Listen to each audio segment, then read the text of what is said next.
Você passa o cartão rezando pro bip ser agudo e não aquela vergonha grossa de negado. E aí, logo em seguida, sorri pro atendente como se tivesse meio milhão investido na Faria Lima. É um teatro exaustivo esse de fingir que a conta bancária não tá respirando por aparelhos, enquanto a gente gasta o que não tem pra esconder de quem não se importa que a gente tá sem nada. Você abre o aplicativo do banco por puro reflexo, no domingo à tarde, enquanto finge que está assistindo a qualquer coisa na televisão. A tela acende com aquela cor que já virou um pequeno soco no estômago, o saldo pisca por 2 segundos antes de carregar o extrato completo, e você desvia o olhar por pura superstição, como se não olhar fizesse o número mudar de tamanho. É um ritual mudo que a gente repete umas 4 vezes por dia, sempre com a mesma esperança boba de que, por algum milagre contábil, o universo tenha decidido corrigir um erro que só existe na nossa fatura. Aí, no segundo seguinte, o celular vibra em cima da mesa. É o grupo da família ou dos amigos combinando aquela cerveja no sábado que vem, ou o aniversário no barzinho que cobra R$10 só pelo cover artístico. E a sua mão, movida por uma força ancestral que mistura orgulho ferido e pânico social, já começa a digitar: fechado, me demarca aí. Sem pestanejar. Com a mesma naturalidade de quem tem uma herança na Suíça, sendo que a sua maior preocupação no momento é descobrir se o arroz aguenta até o dia do pagamento sem precisar misturar com ovo. A gente vive um balé milimetricamente calculado de aparências financeiras. Não é ostentação de rico, não é cordão de ouro nem carro do ano. É a ostentação do mínimo aceitável.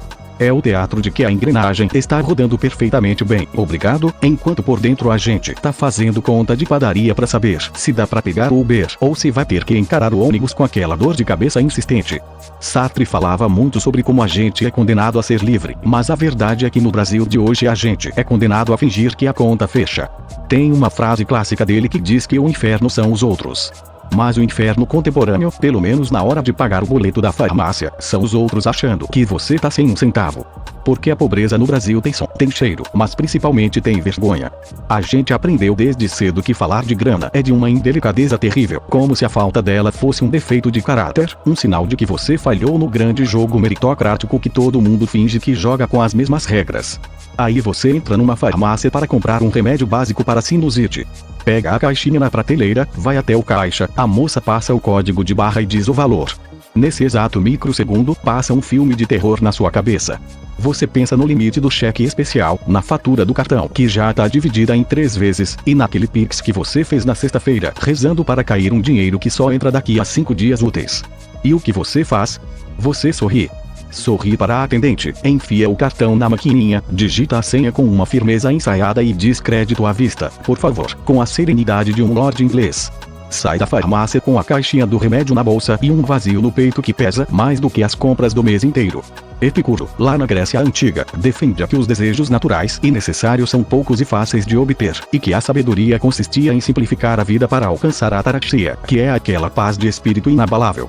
Mas Epicuro claramente nunca tentou pagar o aluguel no centro de São Paulo ou negociar a taxa de manutenção da conta corrente com um robô no chat do banco.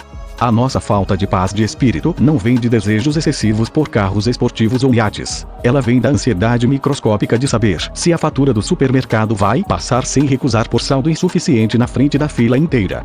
É uma tensão crônica, o ruído branco que fica rodando no fundo da mente o tempo todo.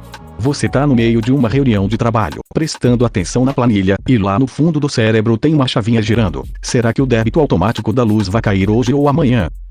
Se cai hoje, a conta fica negativa. Se cai amanhã, dá tempo de transferir daquela outra conta onde sobrou R$30. Essa aritmética de sobrevivência consome uma quantidade absurda de energia vital, mas a gente esconde isso com maestria.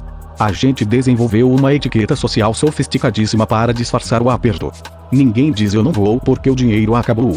A gente diz nossa, esse final de semana eu tô numa correria insana de trabalho, ou pior que eu combinei de ajudar minha mãe em casa, ou o clássico universal, estou pegando leve com a bebida esses dias.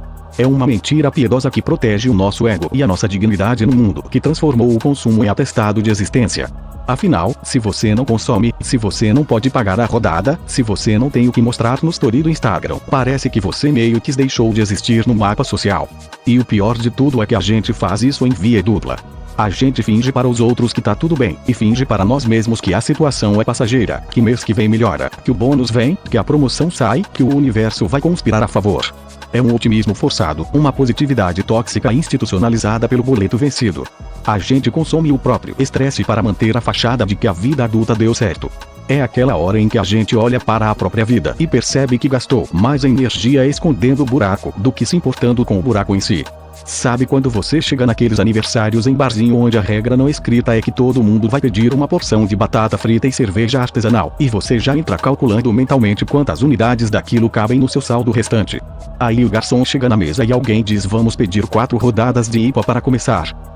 E você, com um sorriso amarelo que custa caro, balança a cabeça positivamente, acenando com um entusiasmo falso, enquanto reza internamente para o seu cartão não ser recusado na maquininha na hora de rachar a conta por igual. Porque rachar a conta por igual no Brasil é um pacto de silêncio silencioso e cruel. Quem comeu pouco paga ao do que comeu muito, e quem está sem dinheiro nenhum paga ao dobro para não ter que dar a entender que a situação está preta. É um imposto sobre a vergonha.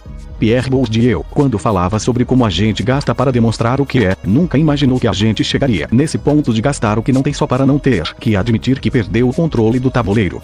A gente compra o direito de sentar na mesa. A gente paga uma taxa de permanência social. E o pior é que a mesa inteira está fazendo exatamente a mesma coisa. Todo mundo ali embaixo daquela mesma superfície de aparências, fingindo que a vida está nos trilhos, enquanto por dentro a conta bancária é um cenário de terra arrasada. É uma hipocrisia coletiva e comovente, onde ninguém quer ser o primeiro a admitir que o rei está nu, principalmente porque o rei tem nome sujo no SPC e o limite do cheque especial estourado desde terça-feira passada. O filósofo Byung-Chul Han costuma dizer que a nossa sociedade do desempenho transformou a exploração em liberdade voluntária, mas a verdade é que no cotidiano brasileiro essa liberdade é só o direito de escolher de quem você vai ter mais vergonha de pedir dinheiro emprestado. A gente se explora para manter o padrão, e depois se culpa por não conseguir juntar dinheiro para o futuro, como se o futuro fosse uma realidade acessível para quem está apenas tentando sobreviver à fatura do cartão de crédito que vence antes de o salário cair. Essa dissonância cognitiva entre o que a gente é e o que a gente exibe vai minando a nossa saúde mental de um jeito silencioso. Você acorda de madrugada às 3 da manhã, com aquela insônia produtiva, olhando para o teto escuro do quarto, fazendo contas imaginárias na cabeça. Ração do cachorro, farmácia, internet, condomínio, ou IPA que parcelou em 5 vezes, a parcela daquele eletrodoméstico que você precisou comprar porque o antigo queimou na pior hora possível. E você fica ali, estatelado na cama, pensando em como vai fazer para equilibrar os pratos no mês seguinte, sabendo perfeitamente que não há margem de manobra, que a corda já está esticada no limite máximo da resistência do material. Aí amanhece o dia, o despertador toca, você levanta, lava o rosto, coloca a mesma roupa de sempre, abre um sorriso profissional no elevador e vai para a rua fingir que o mundo está correndo bem. No fundo, a gente vive um luto constante pelo dinheiro que não tem e pela vida que a gente achava que ia conseguir construir até essa altura do campeonato. A gente cresceu ouvindo que se estudasse bastante, trabalhasse honestamente e doesse um pouco os calos, a estabilidade viria como recompensa natural de um contrato social justo. Mas aí a gente chega na vida adulta real e percebe que o jogo é de regra móvel, que a inflação corre mais rápido que o nosso aumento salarial e que o esforço deixou de ser garantia de qualquer coisa há muito tempo. E o que sobra para a gente? Sobra esse teatro. Sobra essa habilidade trágica e cômica de rir da própria desgraça enquanto passa o cartão por aproximação, torcendo para a luz verde acender. Mas quer saber? Chega uma hora em que fingir que está tudo bem cansa mais do que estar mal de verdade. A gente gasta tanta energia construindo essa fachada de que a vida tá ganha que esquece que todo mundo ao nosso redor está na mesma corda bamba, olhando para baixo com a mesma vertigem. Talvez o alívio comece exatamente no dia em que a gente tiver coragem de dizer um hoje eu não posso, não cabe no orçamento sem precisar inventar uma desculpa esfarrapada sobre o trabalho ou a família. Ninguém vai morrer porque você pediu uma água na mesa do bar ou porque recusou aquele passeio caríssimo de domingo. A vida real é dura, mas ela fica insuportável quando a gente gasta o pouco que tem para fingir que tem o que não alcança. Vai lá viver com um pouco menos de pose e um pouco mais de verdade, porque o boleto vai continuar chegando de todo jeito, mas pelo menos a sua paz de espírito vai ser inteiramente sua. Se achou que era robô, olha a cara. E deixa o like, faz favor.